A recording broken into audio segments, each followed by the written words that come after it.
Barkanmu da warhaka. This is the next video ko next lesson na shi intermediate web level intermediate level web development course. So kamar yadda na ce a wannan video yanzu za mu ga a previous video mun yi wannan page din, the sign up page, the login page.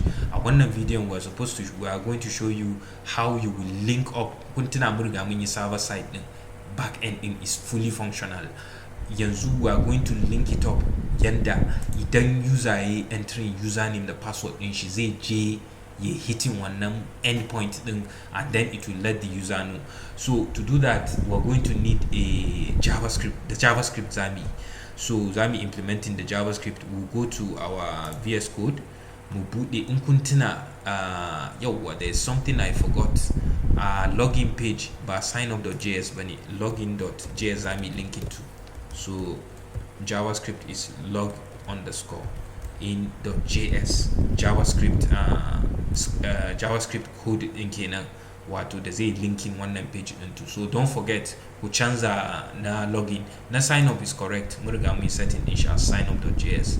So na login and nan wajen script type, wajen setting JavaScript din, make sure ka mai da shi login.js. So yanzu next is to create wa'annan JavaScript code din, the signup.js, the login.js. An gane? So za mu je JS page, mu bude lesson 18.js. We should just create a new one, no need to open one now. We'll just go to file, which a new text file. Make sure muna cikin JS. Are we in the JS folder? Okay, anyway, which a file save as. Same we making sure muna cikin JS folder, so we double click in JS. Then one we call it sign underscore up dot js, and ba nan nake rubuta ba shi, nan za mu rubuta sign underscore up dot js, and you click save. So ga sign up dot js din mu yayi. So we need a few things, variables that we need to grab in container, and we are going to grab them from our signup.html. What's variables ne? Variables that are going to grab what we are interested in, these three elements without the username, the password, the button in sign up button. Say kuma we are also interested in one right me in the zamurikasa information. So we are interested in four things: the username, the password, username input, password input, the sign up wannan button ne, da kuma wannan, those four things. So mu ce username username input, say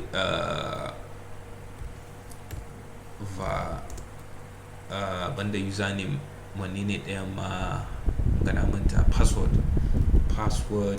za mu iya rubuta shi in short, pwd input. So kuma we are interested in wani ne third one, okay, it's a button, sign up button, notice yanda nake rubuta su camel case, start with small letter, say in ya kai next word kusa capital letter. So I think username, maybe N it should be capital N. Okay, so say bamgama, say final element in the we are interested in, let's say one container dimba in the zamu, let's just call it info box. So call it info box. A ciki ne zamu rika rubuta information for user, that is zamu rika ba user feedback. So next zamu setting in container, whenever a page loads, ya gama loading, we normally attach a an event listener, so that in ya gama loading sannan any action that we want to be executed will be executed. So we're going to say window dot add listener add event listener ne ina jin sunan method ne, yeah, add event listener, and the event we are interested in is load. Idan window ya gama loading kenan, and then the what you should call is finished loading. So just like yanda dai muka yi setting up wancan page din, so then kasa will now create wannan finished loading method din, finished function finished loading. Okay, we're supposed to call function finished loading, and we flesh out she finished loading function. So once window ya gama loading, what do we need? First thing, we need to grab hold of what in now 4 elements. So we're going to say username input is equal to document dot get element by animation, get element by id, get element by id, and the id of she username input din na kunga na manta, we have to go and check it. Suna id din is name input id, so we're going to call it name input id. She's a grabbing issue, say pwd input is equal to document dot get element by id, me masunan sai na kara duba pwd input id. Okay, pwd input id. Okay, say banda password input, what else? Sign up button. Okay, sign up button is equal to document dot get element by id, and me muka kira id din, we should check. Sorry, let me pick this call. Hello. Okay, so sorry, I had to pick a call. So document dot get element by id, sign up button me masunan id din sign up button id. Okay, sign up button id. Okay, say finally info box is equal to document dot get element by id.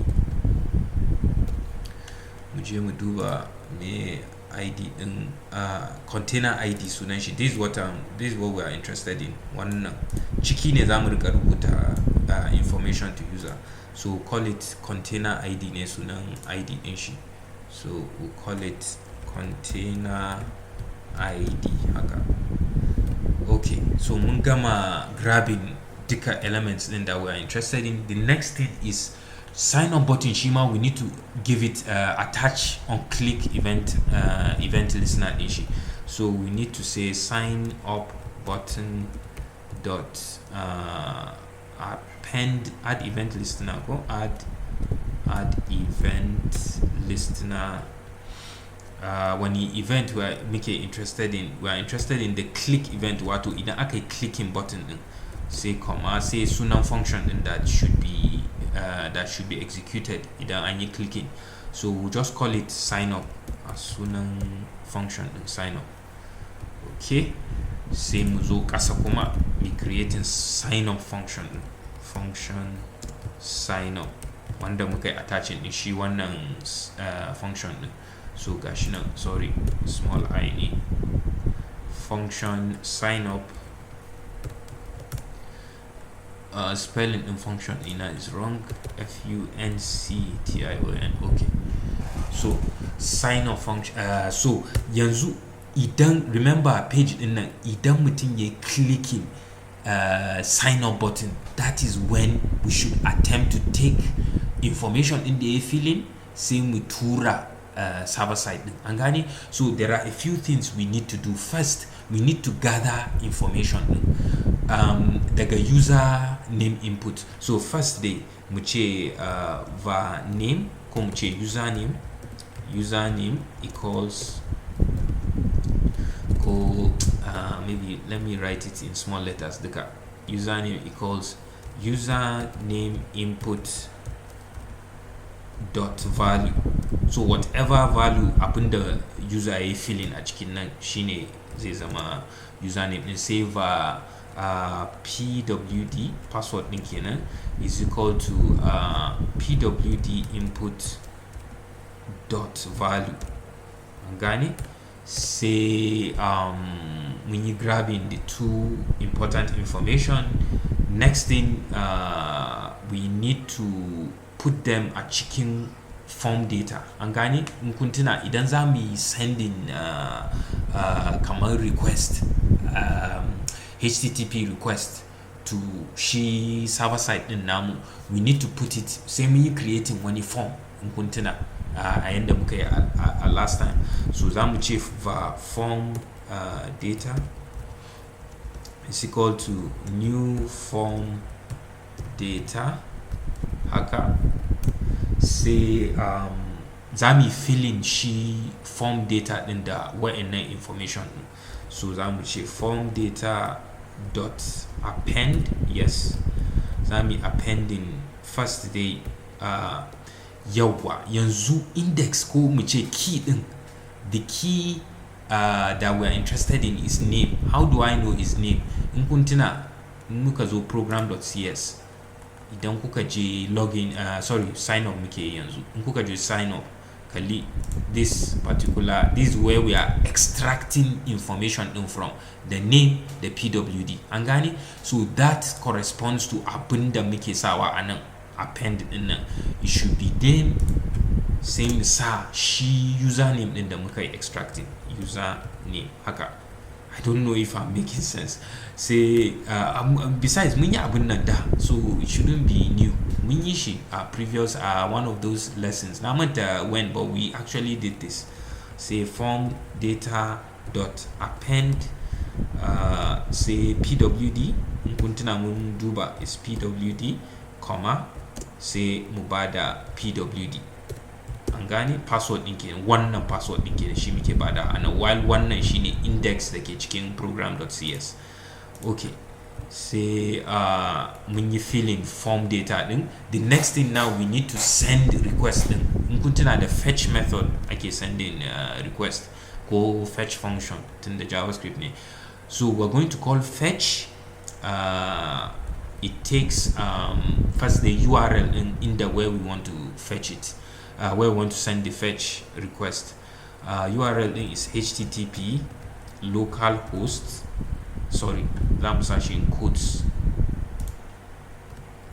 we put it in double quotes, http localhost say colon kar ku manta the port number 5222 shine port number if you remember. Say slash say endpoint din barin duba endpoint da forgotten, muka je program.cs API endpoint din ina yake, sign up. Okay, slash sign up gashi nan kun ganshi sign up. So slash sign up ne muka koma ina sign up sorry by .html .html.js. Okay, so slash sign underscore up haka shine API endpoint din. So after kuka sa URL din sai comma, say the next thing after fetch, idan ka bada URL din mu gani fetch URL I'm trying to remember what is the next item you give it. Okay, the next item is like an object. So zamu bude curly brackets, is an object that specifies the method din da kuma datan da kake so ka bashi, the method, the body. So zamu sa method colon, say method din kun tuna is post in capital letters za ku rubuta, say comma, say shi body in request din za mu appending in kun tuna form data nan da muka yi creating wannan form data, so we pass in form data comma. Okay, so this is our fetch request. Say me sending din shi, idan muka yi sending, when it's returning it will come as dot then. So dot then will, whatever we write and then will be executed only after fetch din has that is after server side code has executed. Sorry, but any receiving call. Okay, yeah, what I was saying, dot then dot then zami executing wannan call da yayi distracted idan ya bata yadda muka tsaya. Okay, idan mun yi sending request, it will return then response. We'll get a response. Then response then we will, I don't know if you can see what I'm doing, like a fat arrow. So one of fat arrow, how I created it is equal sign, say greater than sign, okay, fat arrow kina, say mu bude curly brackets, then we'll check is response okay. So zamu duba if response dot okay, wannan dot okay din yana duba http request din. Kun san http request akwai some codes da yake header din yake dawowa da shi, akwai 200 code 200 shine okay, o abinda okay din nan yake referring to kenan, wannan 200 code din. So idan 200 code ne it's okay, that means yayi hitting server endpoint din kuma ya dawo.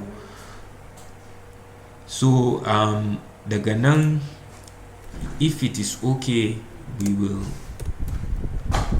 will say it should return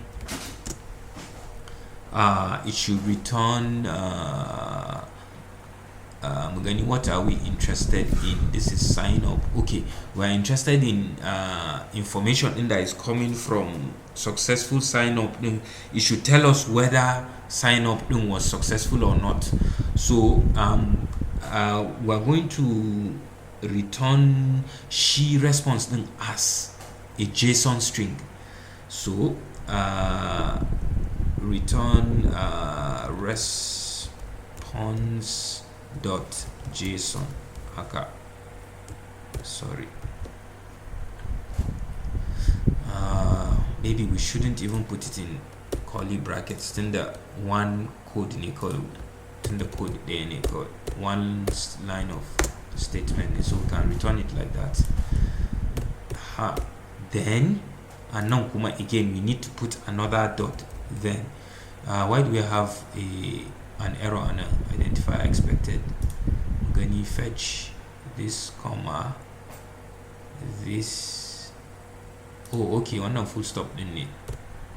A cause issue then. Okay, so dot then and now kuma by the time you control your zone, the response is coming in as a JSON string. So we need to pass response. So we'll now say JSON string response. We'll now use fat arrow, put a curly bracket, semi converting one JSON string to a JSON object. So zamuche response object is equal to JSON, capital JSON dot pass, semi passing in JSON string response. Okay, so abin da ke faruwa wannan JSON string response string ne quite alright, zai returning mana, but string din is encoded in JSON format. An gani now shi wannan JSON string format, JSON string din that we need to convert it to an object, kaman a JavaScript object. So normally in zaka converting a JSON string to JavaScript object, you just call this json.parse din sai ka bada shi string din a ciki. So abinda muka yi kenan. So as at this point yanzu shi response object in yanzu is a JavaScript object, and it has all the common properties that we expect muka yi passing daga shi server side din. I just remembered now, a server side code we might need to modify it. Then a server side string directly kawai muka yi returning, ba mu mai da shi JSON object ba, ko ba mu mai da shi JSON string ba. Ina yake wajen sign up, ba mu mai da shi, yes, string kawai muka yi, kun ga nan wurin string kawai muka yi return, but we'll rectify it later. For now, let's finish client side din, zamu je mu gyara shi later. So the response object equals this. Say we need to check if response object dot request result. This is the property that we need to pass daga shi server side din, wanda ba mu riga mu passing ba, but na ce za mu rectify later, za mu je mu passing wannan property din. So response object dot request result equals if it is success. So idan a server side, idan mutum was signed up successfully, then we should set one request result property to success. So mu kuma anan a client side za mu duba mu gani shin is it success. If it is success, then we know request for sign up was successful. So if it is success, we will say, we'll carry out some things. We'll say info box. Remember in the Mickey bar user response, info box dot inner HTML. HTML is capital. Inner HTML is equal to is equal to same which user was successfully signed up. Maybe to make it even better, lam iya cewa user sai mu ce sunan user sai mu adding to sunan user. So me sunan username say plus say was, an gane wato zai ce user, idan musti ne user musti was successfully signed up. So say semicolon, control S. Let's see any other thing. Okay, say dot catch idan yayi running into error, that is she fetch din. Idan ya encountering error, we'll just return the error. Shima error din, we'll just put it a chicken info box. We'll just say info box dot inner HTML is equal to failed could not one error. Yeah, I just remembered. We'll just print out the error, exactly error da ya dawo da shi. Gane na akwai semicolon. So idan ya encountering error, it should just print out the error. Sai shi kuma wannan if response is success, yayi wannan else, wato idan it was not successful kenan, it should also inform the user. Info box dot inner HTML is equal to okay, there are two things. We could get information daga server side din we pasting anan, ko kuma we can just say failed sign up attempt failed, could not sign up user, could not sign up user. We can add one extra information that is coming from that is coming from server side, and so that we know we give better information, because mutum ya zo sign up zai iya mai yiwa ya riga ya signing up a da sai kuma yana kokarin sign up again. Kun ga sunan shi cannot, database din kun tuna cannot have, ko in ce table din da ke cikin database cannot have two users with the same username. So because of that it will fail idan yayi kokarin ya sign up. So in that case, she from server side, we need to send one information that we display to the user, so that essentially what he has already signed up before. So because of that, we are going to add extra information that will come from the server side. We'll say plus failed reason in a response object dot failed reason. Failed reason in the one request result in the one failed reason in, there are things that we have not implemented as server side. Zamu je mu implementing this. So the request result could not sign up user, say put at the one information, which is good. Okay, Control S. I think at least by now code is complete for she client side, but like I told you, same comma when you modifying server side, so we should quickly do that immediately.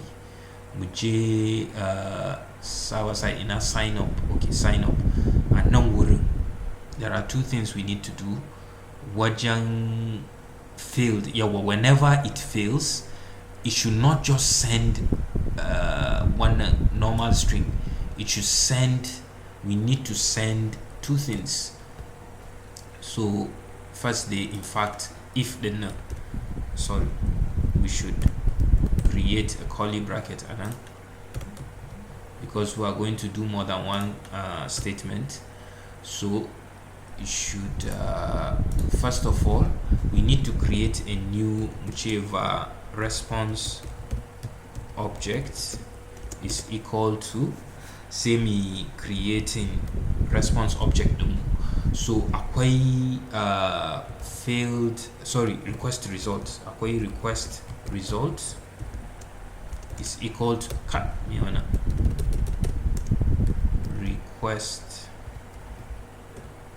request result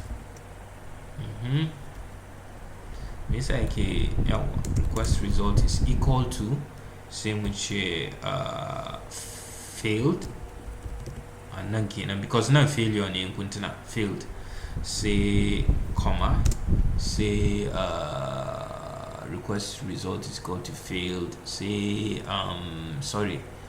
fail reason is equal fail reason escape fail reason is equal to mugani me reason din failure, and nan kun ga na goge shi, na manta na goge fail reason din, bari mu gani. Okay, username or password cannot be empty, invalid user. Okay, invalid user name and slash or password. Okay, so that's the fail reason. Me yasa wannan yake complaining cannot initialize an implicitly typed variable with an array initializer. Oh, okay, sorry, new, ban sa new ba, it's called new. Okay, yes, so that is it. Say response object is that same which return results.ok response object yanzu zami, but response object in the zami returning, we need to convert it to JSON string. So we're going to use JSON serializer.serialize sannan sai mu passing response object haka. Okay, so Control S.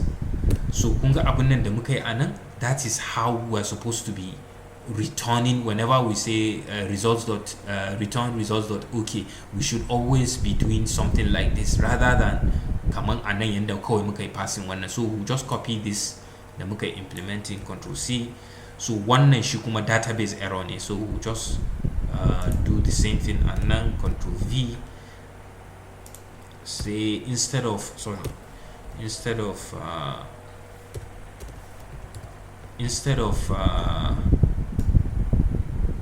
invalid username and password, nan zamu ce database error. So a nan wurin we'll just say database error. Okay, say again bamugama bahar ilayo where it successfully returns the data. Shukuma anan we need to now anan there's a reason why you can see in kai kokarin creating response object they complaining, so we'll call it a different thing. Maybe we'll just call it response obj. Okay, is equal to say now mugoje wannan sorry, control Z, we need one information successfully added the new okay, now got it. So now we don't have a fail one babu fail reason, so now kuma it should not be failed, it should be success. Then the request result and then it's a success, so say success, request result is success. Say json serializer dot serialize response obj, yawa, control S. So idan mutum yayi signing up successfully, it will this will fire. So mun gama da wannan for sign up kenan. Nothing login shima is a similar issue, we need to rectify that, but for now so that we can easily finish one sign up me testing, we need to leave it like that. So I think before we test client side we tunda me modifying server side code, let's quickly use Postman me testing mu tabbatar komi is fine. So I'm trying to open Postman. Now Postman why is it taking time? Okay, it's coming off. So whenever you modify code in kind of server side, it's always a good idea kayi testing in shi to make sure ba kai breaking wani abu ba. So by login muke so me testing, but sign up muke so me testing, sign underscore up. Sannan a body we have name muche, let's say Munir. Say password muche small Munir haka.